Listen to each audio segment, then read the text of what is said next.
নমস্কার বন্ধুরা, geography mock test number 17-এ তোমাদের সবাইকে স্বাগত। আমরা যে টপিকটা নিয়ে মক টেস্টটা শুরু করেছি সেটা হচ্ছে শিলা বা রক্স। অলরেডি আমরা শিলা বা রক্স থেকে একটা মক টেস্ট আপলোড করে দিয়েছি, যেটা তোমরা আমাদের ওই চ্যানেলের প্লেলিস্টে গিয়ে দেখতে পারো।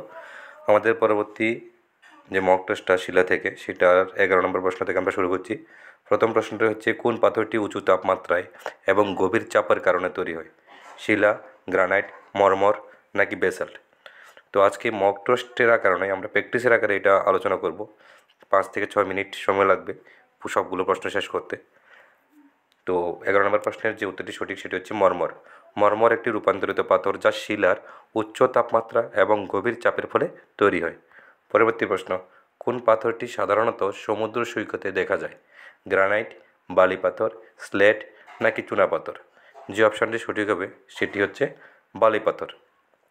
বালি পাথর সাধারণত সমুদ্র সৈকতে পাওয়া যায়, কারণ এটি একটি বালির শিলার পরিশোধনের মাধ্যমে তৈরি হয়। পরবর্তী প্রশ্ন, নিচের কোন পাথরটি আগ্নেয়গিরির গ্যাস ও লাভা দ্বারা তৈরি হয়?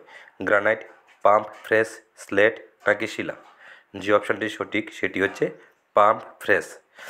পাম্প ফ্রেশ হলো একটি অগ্নিজ পাথর যা আগ্নেয়গিরির লাভা ও গ্যাস দ্বারা তৈরি হয় এবং এর মধ্যে অনেক ফাঁপা স্থান থাকে। পরবর্তী প্রশ্ন, নিচের কোন পাথরটি গঠনকারী উপাদান হিসেবে মিথেন ও অক্সিজেন ধারণ করে? শিলা, কপার পাথর, কুল নাকি মরমর? কুল বলতে এখানে কয়লাকে বোঝানো হয়েছে। যে অপশানটি সঠিক হবে সেটি হচ্ছে কুল বা কয়লা। কুল হলো একটি জৈব পাথর যা মিথেন এবং অক্সিজেন ধারণ করে, বিশেষত উদ্ভিদাবশেষের পরিপ্রেক্ষিতে এটি সৃষ্টি হয়ে থাকে। পরবর্তী প্রশ্ন, কোন ধরনের পাথর বিভিন্ন খনিজ উপাদানের সংমিশ্রণ দ্বারা তৈরি হয়? শিলা, গ্রানাইট, স্লেট নাকি বেসাল্ট? যে অপশানটি সঠিক হবে সেটি হচ্ছে গ্রানাইট। গ্রানাইট একটি অগ্নিজ পাথর যা বিভিন্ন খনিজ উপাদান যেমন ক্যালসিয়াম, পটাশিয়াম এবং সিলিকা দ্বারা তৈরি হয়। পরবর্তী প্রশ্ন, কোন পাথরটি খনিজ উপাদানগুলি দ্রুত সলিফাই হওয়ার ফলে তৈরি হয়? চুনাপাথর, গ্রানাইট, বেসাল্ট নাকি শিলাপাথর? যে অপশানটি সঠিক সেটি হচ্ছে বেসাল্ট। বেসাল্ট হলো একটি অগ্নিজ পাথর যা লাভার দ্রুত ঠান্ডা হয়ে সলিডিফাই হওয়ার ফলে তৈরি হয়। পরবর্তী প্রশ্ন, কোন পাথরটি ভেতরের মধ্যে স্লেটের মতো স্তরিত গঠন থাকে? মরমর, গ্রানাইট, স্লেট নাকি চুনাপাথর? যে অপশানটি সঠিক হবে সেটি হচ্ছে স্লেট। স্লেট হলো একটি রূপান্তরিত পাথর যার মধ্যে স্তরিত গঠন থাকে, মানে স্তরে স্তরে এগুলো থাকে, যা চাপ এবং তাপের কারণে তৈরি হয়।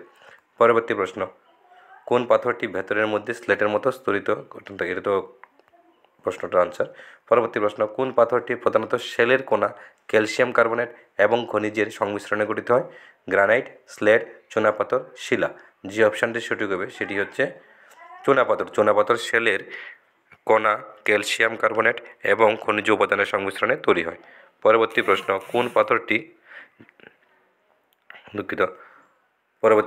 কোন পাথরটি জ্বালানি উৎপাদনের জন্য গুরুত্বপূর্ণ খনিজ হিসেবে ব্যবহৃত হয়? কোল, স্লেট, বেসাল্ট নাকি চুনাপাথর? যে অপশানটি সঠিক সেটি হচ্ছে কোল। কোল হলো একটি জৈব পাথর যা জ্বালানি উৎপাদনে ব্যবহৃত হয়, বিশেষত শক্তির উৎস হিসাবে।